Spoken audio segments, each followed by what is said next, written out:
afternoon, everyone. I, Dr. Krishna Pandey, Assistant Professor, Delhi Metropolitan Education, welcome you all to the 14th episode of Vibrant India series.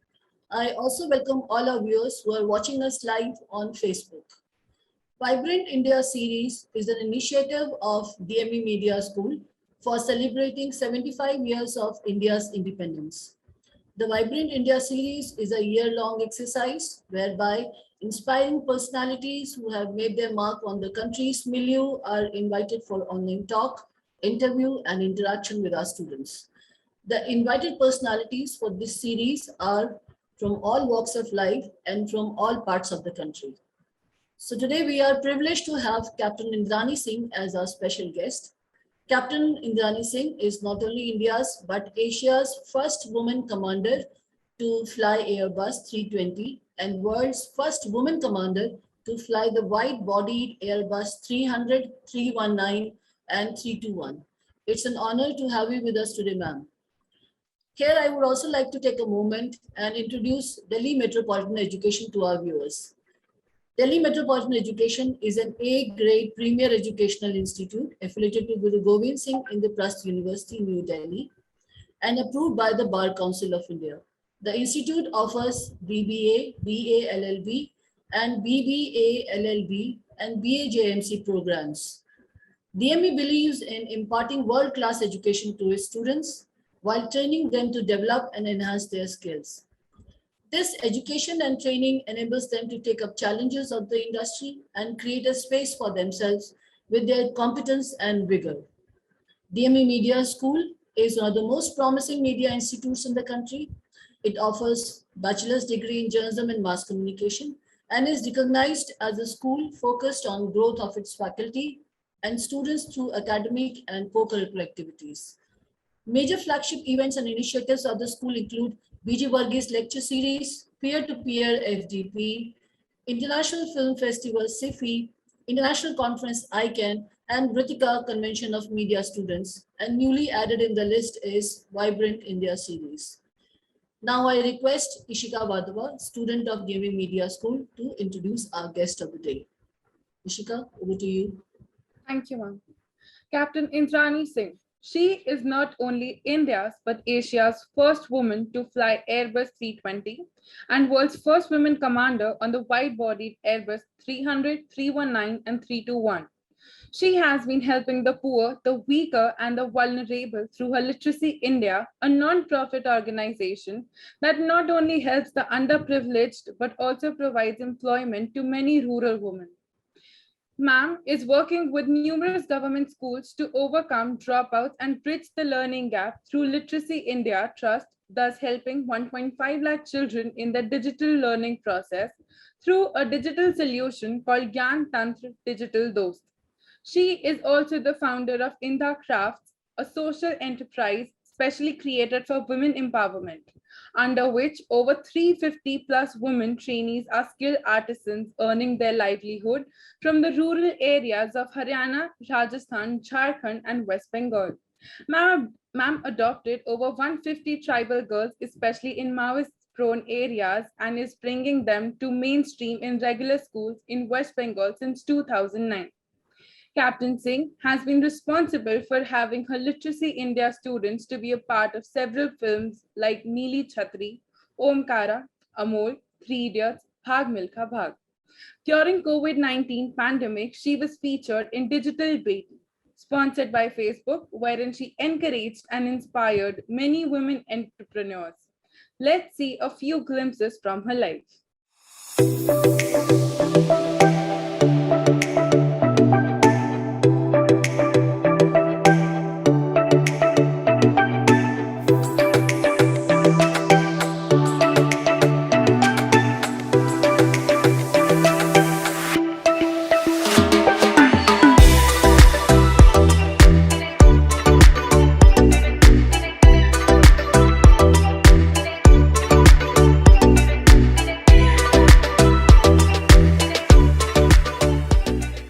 Thank you, Ishika.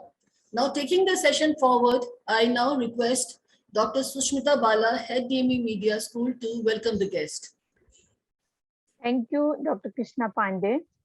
Welcome everybody in this 14th episode of Vibrant India series.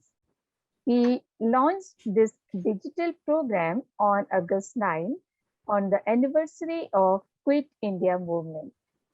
Vibrant India series is a tribute to all those people who made supreme sacrifices for the independence of our motherland. India will be completing 75 years of independence next year. We have started celebrations this year only. This program has been launched as a part of these celebrations. In the first episode of Vibrant India series, our guest was Brigadier P.K. Saxena, who served the country in 2 wars. Following this, Madam Bhavareen Kandhari, a known environment activist, Professor Ujjwal Chaudhary, senior media educator, Dr. Nakul Parashar, science communicator and director of Vigyan Prasar, Dr. Munisha Beher, social activist from the Northeast, Mr. Rajesh Padal, senior journalist, writer and filmmaker, Colonel R.K. Durgan, professor and advisor at MET School of Communication, MET University, Noida, Mr. Ashish Kulkarni, the pioneer of animation industry in India, Madam Tripti S. Singhal, an entrepreneur and a startup consultant, Captain Dharmsivir Singh, a versatile personality and an army man, Madam Jyotika Kalra, former lawyer, author, and currently member of National Human Rights Commission, Mr. Sanjay Banerjee, a sport journalist. In last episode, our guest was Mr. Augustine Valiatham, and communication expert with UNICEF. In the making of this country, we all play our roles.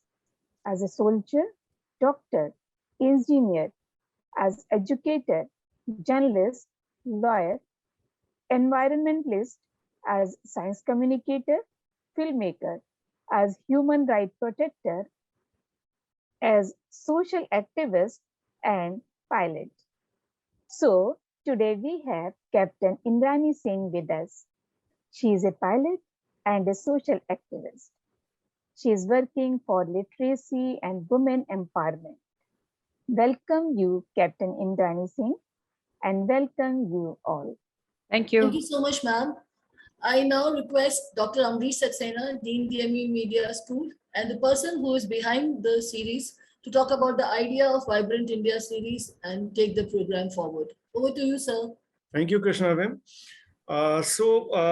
This series, as it has already been pointed out, this was started in view of this India completing 75 years of independence, as the celebrations have started at the national level in a big way. So we thought that we should come out with something different. So that is how this whole idea was conceived by me of having this Vibrant India series, wherein we can invite some very inspiring personalities, because we are an educational institution. So our primary responsibility is to bring all that stuff, all those people to our students, wherein they get motivated. We all do a lot of things and we all are inspired by each other. So if we find somebody doing some good work, so that's an inspiration for us, that let us also do something good. So that's the whole idea behind. And that is how we try to this program a mix of formal plus informal, but it's more informal in the nature, that we invite a guest who would have done something substantial, and we request that guest to speak about his or her life, wherein there could be some certain points, good or bad, whatever, some challenges, problems, and then all that, wherein the youngsters can get some motivation, some points of motivation. So that's the whole idea, and we have put this program in a manner wherein students are also involved right from beginning till end, like this whole starting this Ishika Badwa is with us, and in the last there there will be 3-4 students who will be coming on the screen and asking questions to the guest. So that's the whole program about. And we are really grateful to Captain Indrani Singh to spare time and to be with us on this Sunday to talk to our students. And as the program is about, as I was explaining already in the first segment, we request the guest to tell us about his or her life journey, wherein we can learn something, the students can learn something. So I will request Captain Indrani at the outset to please take over and tell us all about that she has been doing, how all she has been doing, and how she has reached up to this level. Over to you, Captain Indrani. Thank you, sir. And hello, students, everybody, whosoever is on board, and all the doctors I get to see. Doctors, and recently somebody sent a mail to me, made me a doctor, some overseas volunteering organization. I had to write to them that good to have this to be named as doctor. In my books, I don't know whether students will understand this at this point of time at their age group. Educators are very, very important. Whatever I am today is because of my teacher, any particular teacher, lecturer, trainer, he and she inspired me to do something. So, you should never forget your teachers. So my journey had been ever since in my growing up years, I had been a dreamer. And that concept of dreaming was not there when I was in my teens, or when I was in the dream part.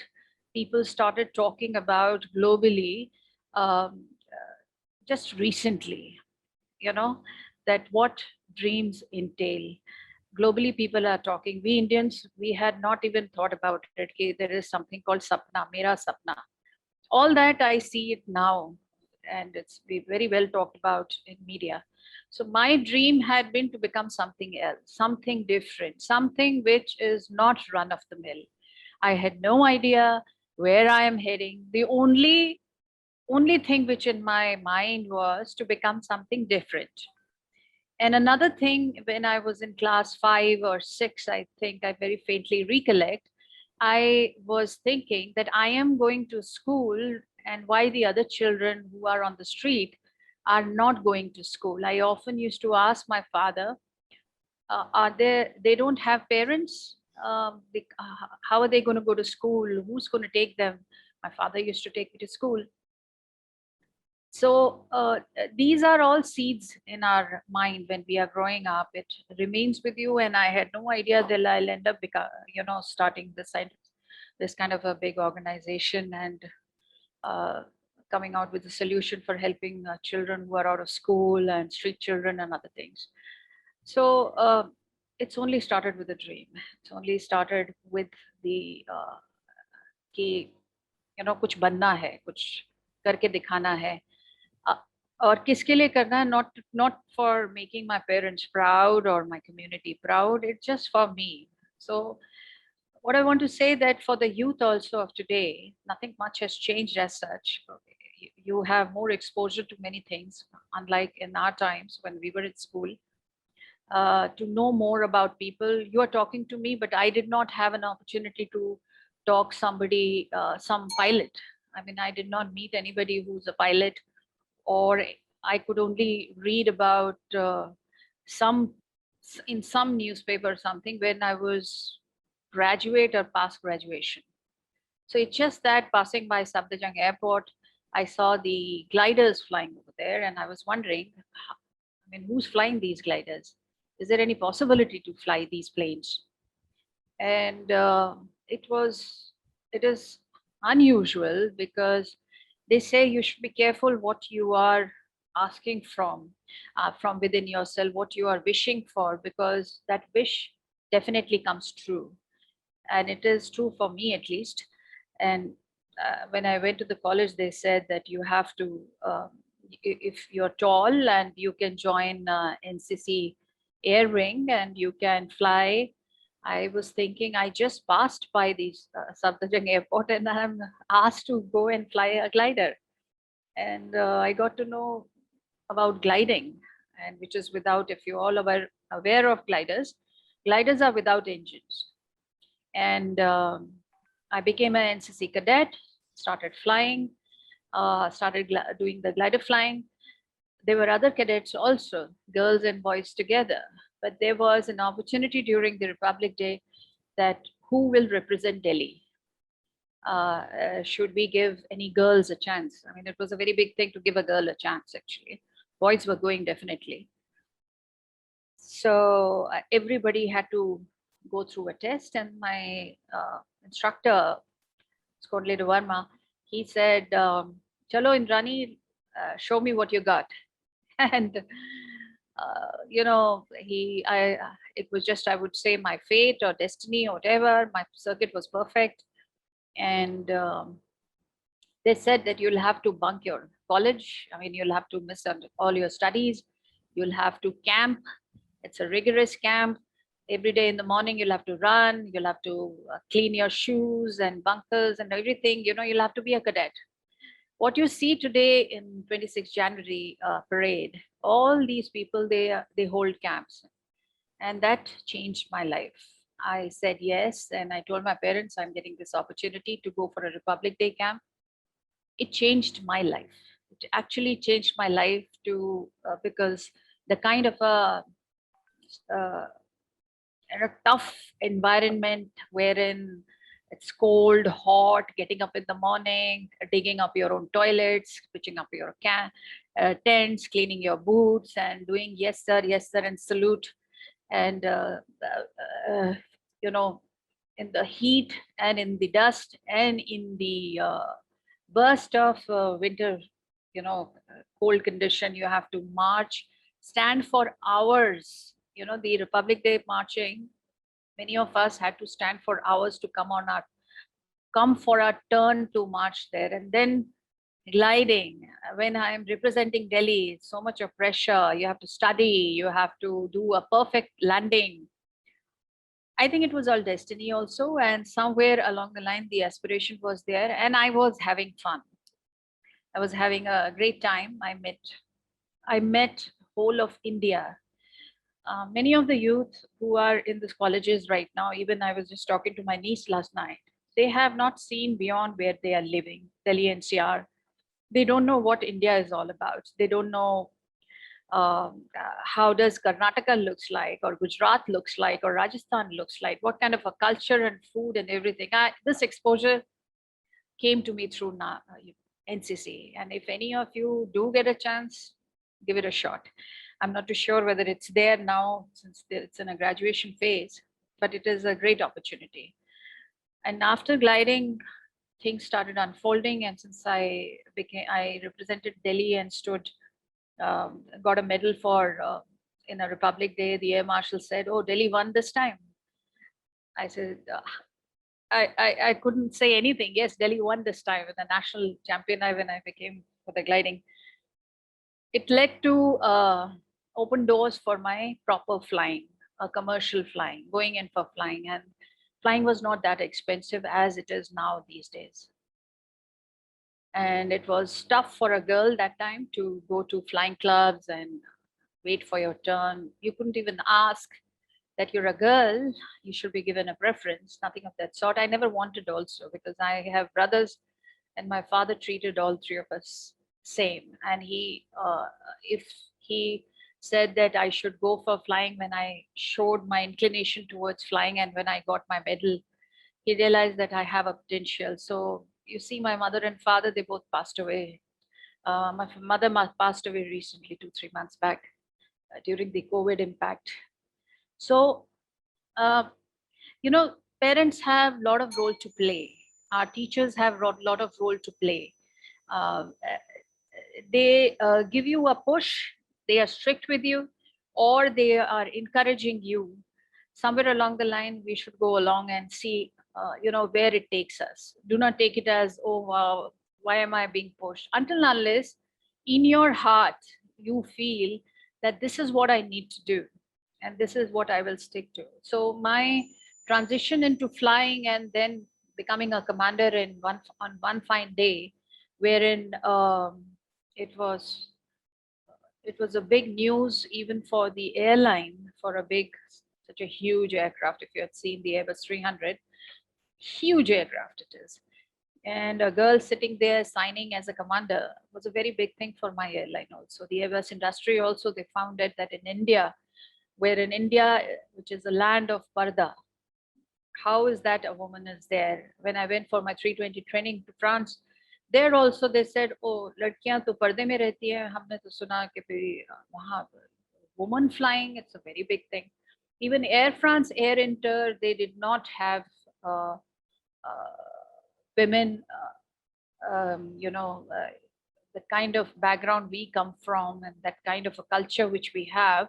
They were very surprised to see India. So I said, yeah, India is shining. I mean, I used to make sure that I would go in salwar kameez, no matter if I'm in my jeans at my own native place, but in France, I would make sure that I will go in salwar kameez, wear my sneakers under my salwar kameez and go for flying. And they would say, you'll be able to fly in salwar kameez. I say, yeah, you just watch, I'll be flying. So that's how it was, the transition in me was to be proud about my upbringing, proud about being Indian, and wanted to show off to the world that I am an Indian and I'm an Indian woman, wherein whatever you may say, what kind of a country we are still very, very developed in our thinking, in our thoughts, and we do give opportunities to girls also. And after my command, I came into my next move as to what should I do. Even now at this stage, when I have done so lot of stuff, lot of things, I still feel what next I could do. So that time I realized in my vicinity, people said, okay, Rani, you're the highest earning member. Why don't you contribute for somebody's school and the fees for a poor kid next door, our vegetable vendor's daughter? I said, yes, why not? And after giving money for that, I realized it's just not money. I think I could do more. And slowly and steadily, I got into it. And somebody asked me, Rani, you're going in too deep into it. And the answer, without any thought, which came was that this is what I want to do. This is something which has come to me. I want to do this. And then there was there was no looking back, and one thing led to the other. There were times then I would go to Radisson Hotel or different hotels and ask them for food and bread and something, bring them in my car, distribute among the children, go and clean the slums, talk to the slum people, jhadu lagao, saaf karo, dustbin mein kooda karkat dalo, working with street children, looking, sitting with them by the roadside and saying, don't do drugs, don't get into all this, you should be careful. But then after going through all these things, which are very feel good and makes you a little more sensitive towards what's happening around, I realized there has to be a concrete solution. We need to bring in concrete solution to help these children and women. So for children, we could come out, because I'm quite digitally active with things. I realized to develop a program for the children, millions of children now. Now this program can be all over India. Any volunteers, even the students, can adopt a kid by the roadside, download the program. And one child, one volunteer can make a difference also. So this program is around 500 hours of program, and almost 200,000 children have gone through the program, and out of which a lot of kids are street children. We used to put up our laptop by the roadside and bring the kids who are beggars, who are shoe shiners, who are actually just running around doing nothing. And I found there was a lot of response by them. So it was a great experience in the sense, and since then the whole program has evolved since 2009. And then came my starting of Indha project, which is a social enterprise for women. So uh, I'm very good at painting and all creative stuff. So that's why I have um, children who are into non-performing and performing arts as well. So we have good singers and good theater artists, and that's why they have landed up in television and movies and stuff like that. Uh, these women in the rural sector, we may give them some sort of a training and upskill them to something or the other, but there is no market. And I realized that we have trained them, but where is the market for them? And that's the time I realized that instead of asking third party to come and help these women, I have to set up something, a platform for them, so that tomorrow if they are adopted by some startup or the other, we have things going. So if you go and check out indha.org or indha.in, you will see the kind of things. It's a complete marketplace of things, and the women are trained to make these things. So now these women, we trained almost 10,000 women under this project, but 350 artisans we have retained. Let's say after a year, 50 odd artisans say, okay, I want to fly, I want to be on my own. So she would go and set up her own enterprise, or she will join some factories or something like that. Or if there are opportunities, uh, she will set up something of her own. Otherwise, they remain with Indha, and under Indha they grow. So interestingly, 2021 is our 25th year. It's been 25 years, and I can't even, it seems like yesterday. So I really don't know how the time passed, and so much work has been done, and yet so much of work is to be done. A lot of work is. So in short, this is me, and any other questions, you're welcome. Thank you very much. Thank you, Captain Indrani, for giving the vivid account of right from your early days, early childhood to reaching to this level. But certainly, though you pointed out a little bit, but we would like to know more. When you decided to come to a profession which was not considered to be for girls, what kind of resistance inside or outside, in your relatives, in the society, what kind of resistance or what kind of things you had to face when you decided to do this? My father's picture is there in the corner. Old man was very, very dynamic. My mother was little scared that, how will she fly a plane? She's a girl. Old man said, if a boy can fly, the girl can also fly. And my relatives, they were very, very proud, because from my childhood only, like I said, I had been a front runner. I would fight with my brothers if they didn't do anything, and I would. Um, I did not take things I did not accept things if it was not for me. It's not going along. So a bit of a rebel. So even my dad and mom, they felt that, I'm like that. So those are the ingredients of growth, of course. But in a flying school, definitely being the only girl around, people tend to trouble you. So I did have my trouble like most of the girls they do. But since I had been a fighter, so I would fight. I would not take it simply that you can just, go on troubling. So I made sure that sometimes, when I finished my flying, there were other girls coming in, and they would cry. They would cry and they would say, oh my God, this has happened. That's why I said joining NCC shaped my life, because it made me rough and tough, all the circumstances, and gave me a hard resolve as to not to give up. So that base was there. But having said that, also, people who have not joined NCC, they have still done very well in their life. It's not that they have not done. So internally, I think our teachers and our parents they have to actually support your dream and help you over there. So I did have problems, but I did, since I did fight it, and I once, I used to ride a bike. So mostly everybody used to say, there goes a bike. And I used to feel very good about it, that I am the most big heroine in the film riding a bike.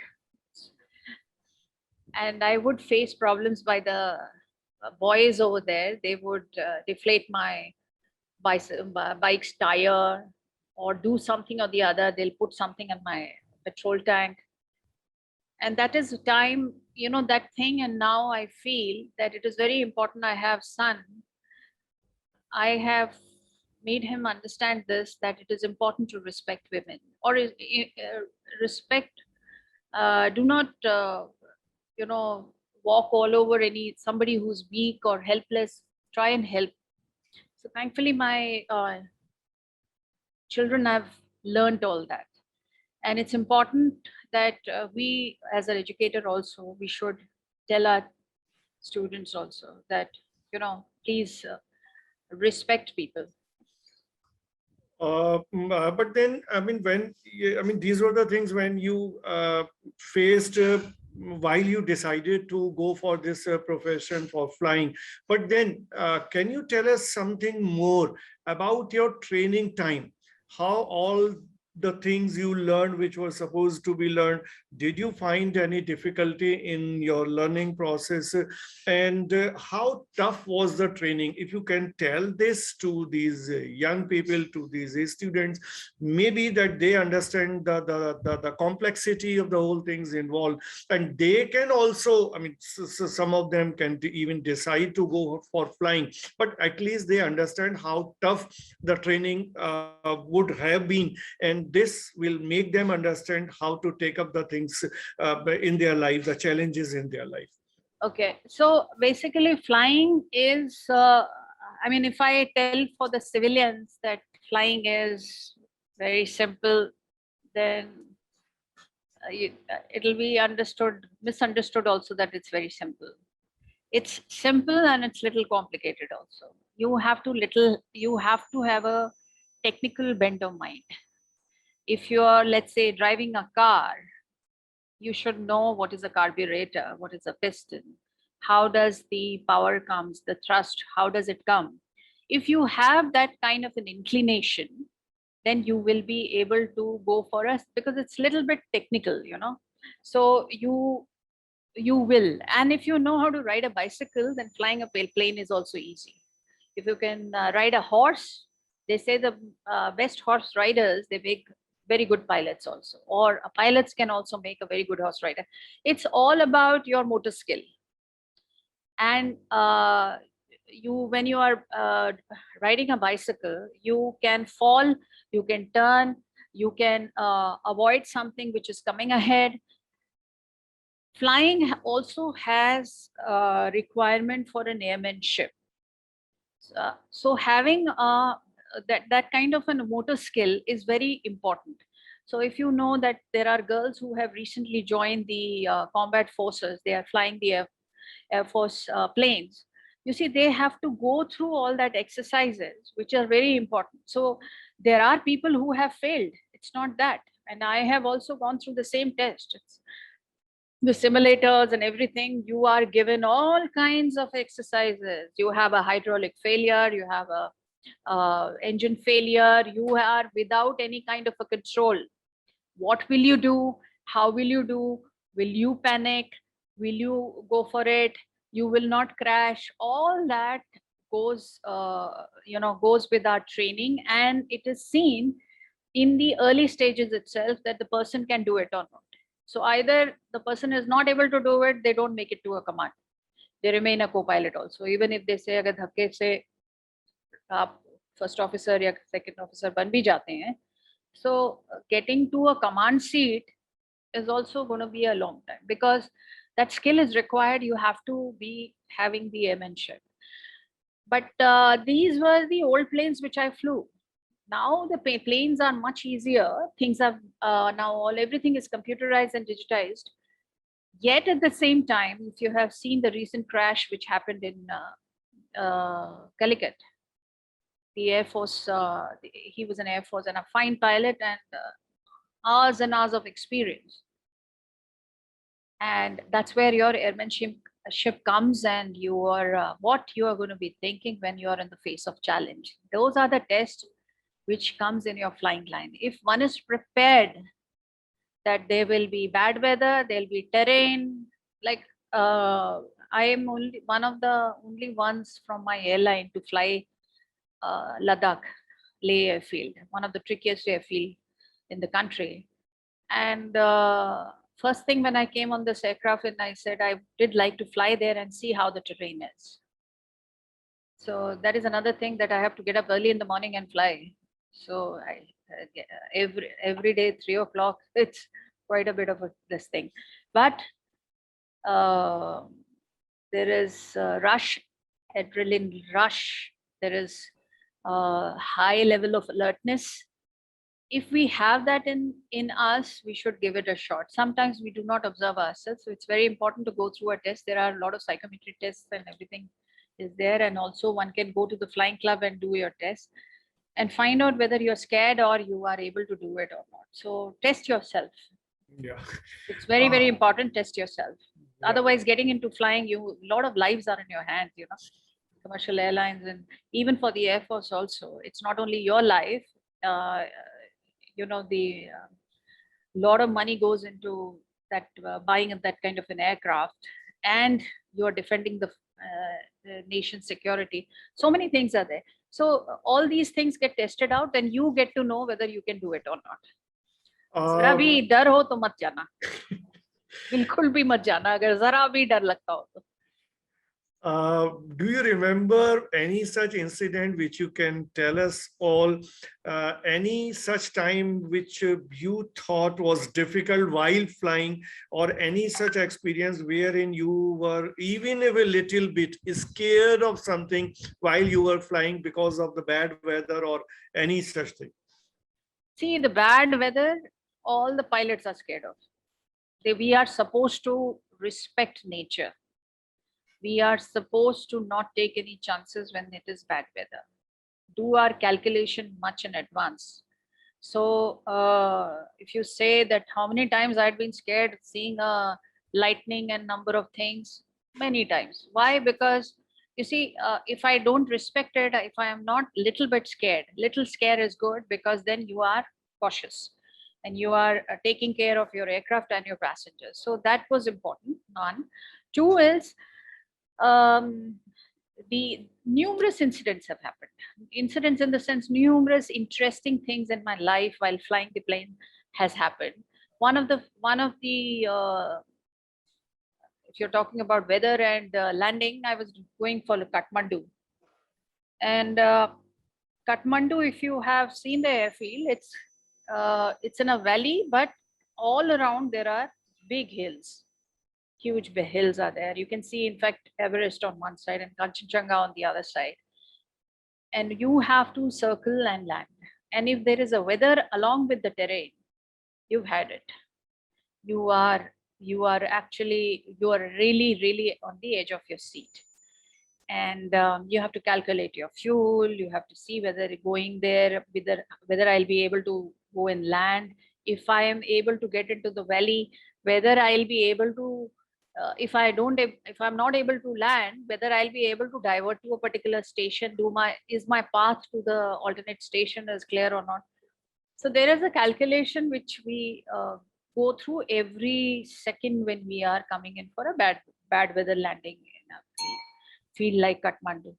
So there was a lot of roaming about here and there, one hill to the other hill, one weather there, and finally we were, I think, holding for almost 45 minutes, and finally found a patch of clear sky, and I went in and I said, I'll do a visual landing. I can see the field.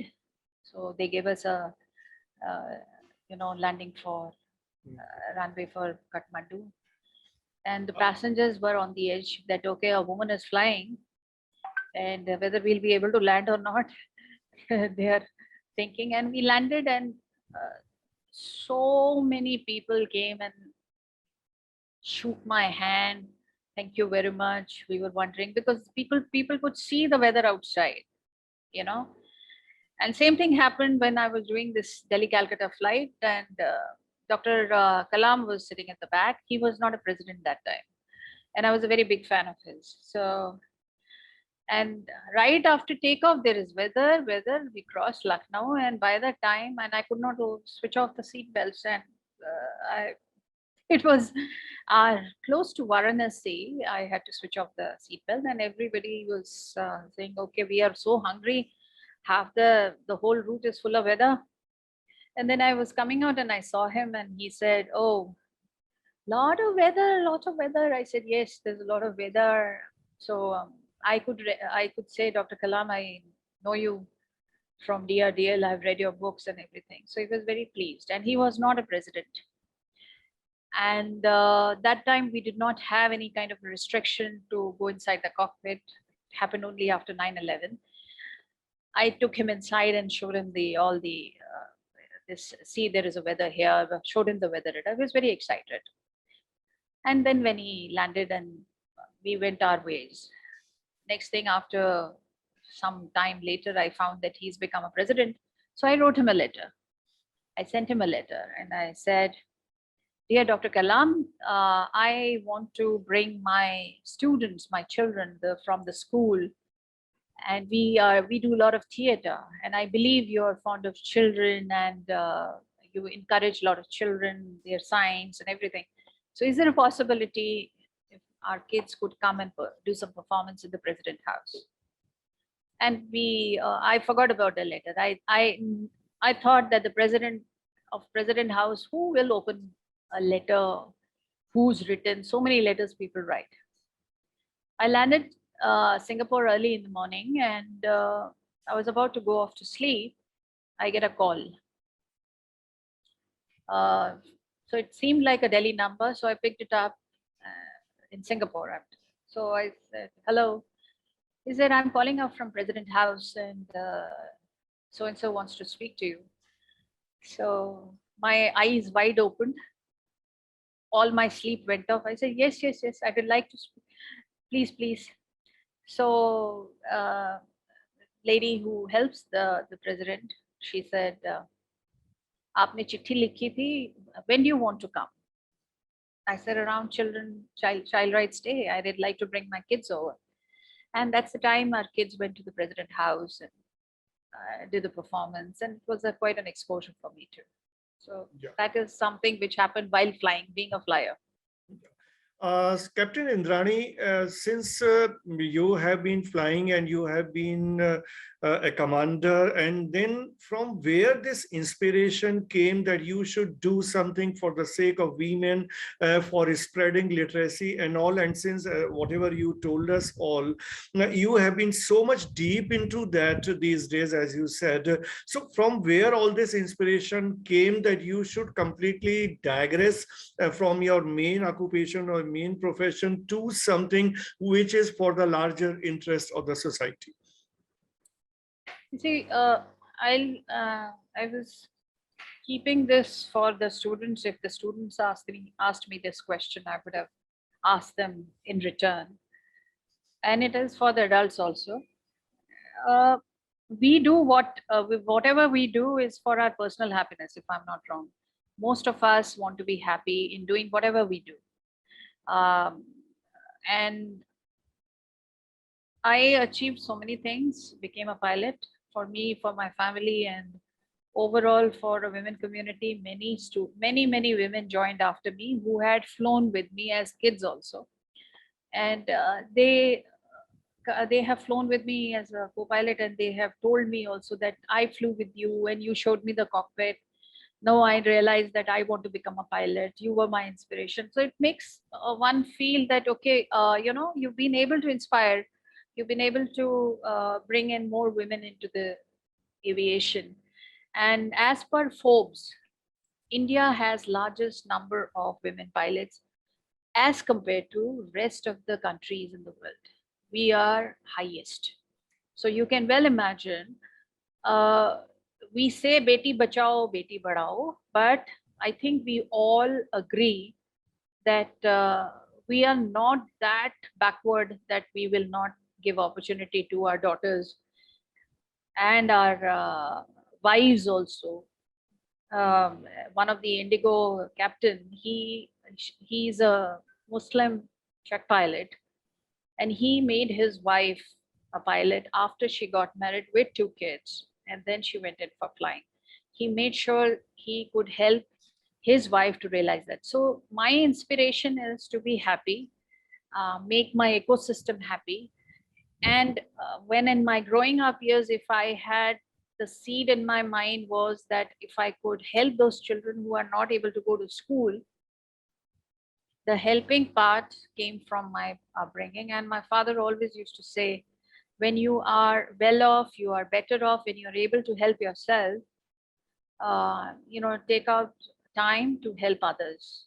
Make sure that you are useful for somebody else, community, or for the nation. So now, since I was flaunting salwar kameez, flying the planes over there, I feel I want to flaunt to the world that India is getting there. We are getting there. There is a lot of hope for us, for our children, and for our youth also, that they will be realizing many things which are yet to be, those milestones yet to be achieved. And if my contribution, even if it is 0.5% or 1%, if I'm able to do it, it is my own selfish motive, which is I want to be happy. It'll make me happy. That's it. Thank you, Captain Indrani. Now I will ask the students to please ask the question that you want to ask. Yeah, who will be asking first? So I would be asking first. Yeah. Please ask. Good afternoon, ma'am. Hi, good afternoon. Ma'am, thank you for, first of all, thank you for sharing your story with us.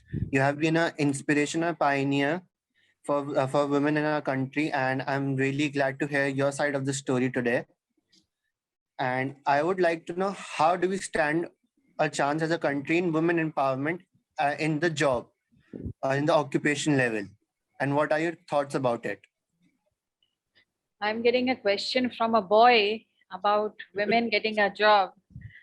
I think I'm very impressed.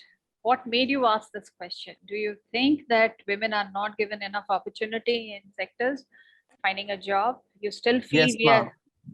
Ma'am, it's like more difficult for women to get a job. So tomorrow Okay. you will get married, you will have kids, you'll have daughters. It will start with you, I will say, because you see, if now it is not there, it is going to be there tomorrow.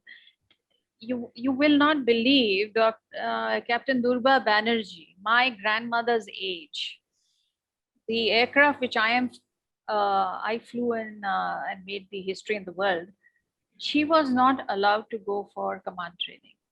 My grandmother's time, she was a co-pilot on the same aircraft, but they did not think that she could be made commander. So instead of me, she could have been the first, and my generation, we were able to bring that kind of a change. People were changing, and so I got an opportunity to become a commander or become a pilot or getting an opportunity in the aviation sector. And when very few were there. But now, like I said, in the aviation sector, as per Forbes magazine, India is has the highest number of women pilots, highest in the world. So aviation sector is not only expensive, aviation sector, safety prone, technical skill, airmanship, all that is required. So women of today have shown that they can get into aviation. And just imagine in the Air Force, I wanted to join the Air Force. There was no scope for me. But now I see the women have gone into the Air Force. So there is definitely, things are changing. It will change in another 10 years for you also. Mindset, The mindset of that the women have to take care of the families and have children, that is for the men also. Do you know men are very good fathers? Yes, Men, ma'am. men are very good cooks. Men can really take care of the houses. The women can't do it. They are very good in hairstyling, and you talk about things which used to be for the women. Now men are able to do it. So that means even for sharing a family wherein a husband and wife, they both are working, they can manage it. So if you get married, make sure you give your wife an opportunity to work if she wants to work. Sometimes people don't want to work also. No such luck for the boys. They are branded bad because अरे लड़का है काम नहीं कर रहा है. So that also is something which I have seen in Singapore. A man and a wife, they take turns to work. So 4 years the woman works, and the husband takes care of the house. 4 years man work, and the woman takes care of the house. Just imagine this can work for us also. Why not? So who is asking the question now, Tina? Yes, sir. Good afternoon, ma'am. Ma'am, one of the most inspiring portion from your life was your work in the social sector. So I want to ask how we as a student can contribute to social sector, be it any way. So like I said, it always starts with an idea and an inspiration. If you are inspired and what you see around and want to make a difference, then that's a start. Then ways, work out. And if you have to get into a social sector, go and do some internship. You're most welcome to come and do interning with me also. You will get to learn a lot of things. But the most important about the social sector is you will have to be out on the street. You have to rough it out, see how it is. Have you seen ever under the flyover ITO bridge in the middle of winter, how people sleep, how the poor people sleep? Some of them, you will see them hugging a dog also in order to get the body warmth. Now, do we want to help them? Yeah, sure, we want to help them. We will get them warm clothes and blankets and stuff like that. We should keep doing it. That's a beginning. That's a start. Help somebody in any ways. Counsel somebody who is in a depression, that kind of a depressive state and want to commit suicide or want to get into drugs or alcohol or there is domestic violence. Whichever way you think, you can. But as a youth, I will tell you what you should do. Since it's your growing up years, you have to make something of yourself, your career. First, help yourself, become something. And take this as one step at a time. Do a small community service or whatever which makes you feel good. Get into it in a small manner. Chota sa, small portion of it. And finish your studies. Become something, become successful wherein you can take care of the, anything which you want to do. Like what I did. It was easier for me because I was earning, so I could contribute my time as well as my money to set up something. And once you are able to contribute yourself, you will know that it will become easy and then things start evolving for you. It's like you start small and then you start growing and deciding things. Disha? Yes, sir. Good afternoon, ma'am. Hi. Adding to the question asked by Amrish, sir, how can we deal with the society and the world, which can sometimes be determined to pull us down? Okay, so fight. Like I said, you have to fight. If you believe in something, you must have heard, read, seen on the social media, YouTube, people who are big actors, actresses, celebrities, they all talk about it, that if you believe in something, even in something which you are going to be doing, if you really strongly believe in it, then fight for it. Then you do not give up. You will cry alone in a empty room and you will say, oh, मेरे को तो कोई देख नहीं रहा है, मेरे को तो करने नहीं दे रहे, मेरे father नहीं करने दे रहे, मेरे mother नहीं करने दे रही है. But do not let go of that urge within yourself.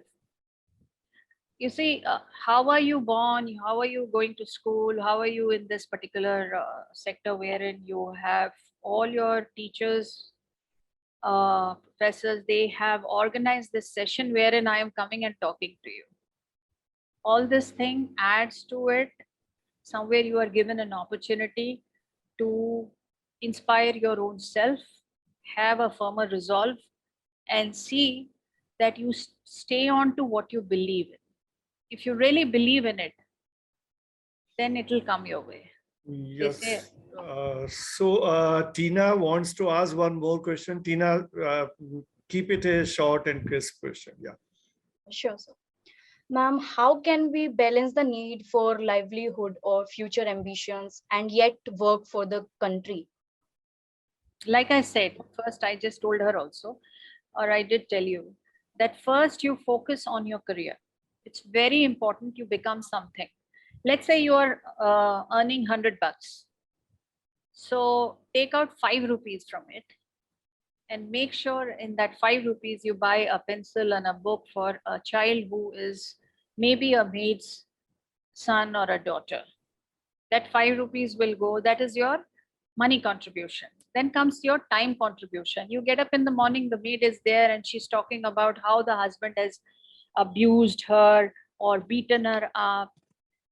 You give her your ear, listen to her, absorb what she is telling you, discuss it within your friends or your teachers or somebody who you think can give you something, put some idea as to how to help her, and then give your 2 bits by counseling her. Do your search in the net that, okay, there are associations which can help in this domestic violence. That is your time. So how much time in your day, if you're working and if you're learning or if you're going to college, how much time does it take? I don't think more than an hour. We spend a lot of time on our phones and watching something or the other.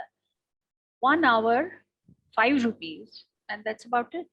You can start your balance, and that's how I balance it also. It's not that I did not go for a flight. I had to go for a flight, get into my uniform and become, shut off my social sector totally and get into my job completely. And when I come back, I am a social worker. I am there with the women, I am there with the children, I am talking to them. In fact, I play with the kids also and then listen to them. Oh, ma'am, ye kar diya, wo kar diya. Acha, acha, acha, okay, okay. Ma'am, mera aaj birthday hai. Okay, baba, tumhara birthday hai. Chalo toffee khate hain, chalo chips khate hain, like that. So how much time does it take? It's just about 10-15 minutes there and I'm able to go back again, get into my uniform again, go for a flight. So it's just about your time management, how you will manage your time and your resolve. Thank you, Captain Indrani Singh, to be with us for an hour or so. I mean, I know that it was difficult for you to spare time, but it was really very, very inspiring for each one of us. Obviously, the students need to get inspired because it is on the shoulders of youth that the future of this country lies.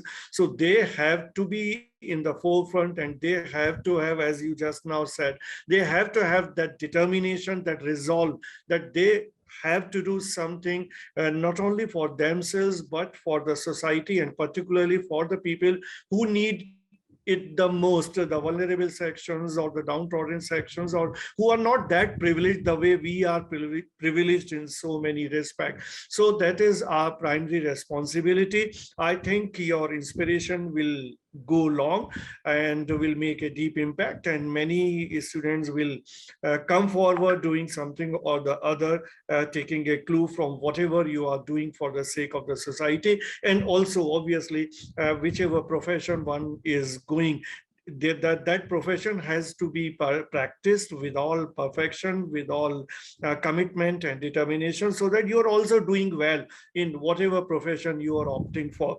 So thank you, Captain Indrani, to give this all the food for thought, and it will be a inspiration down to the heart of each and everybody of us. Thank you all. Thank you very much for inviting me over here, and I hope students get to achieve their dreams and fulfill whatever they need in their lifetime. Good luck. Thank you. Thank you. Thank you. The first impression that comes to our mind about any college: tall buildings, big classrooms, large lobby areas, thick books, IT labs, assignments, class tests, and projects. Nothing besides that. Every hour, minute, second spent here help us carving and shaping our persona, cultivating innovative mindsets for the challenging world. Learning is a lifelong process. Sharing knowledge, inculcating values of life, spark the innovative horizons of mind. Fun and frolic is the nature of every nook and corner here. A daily dose of thrill we are sure to get here.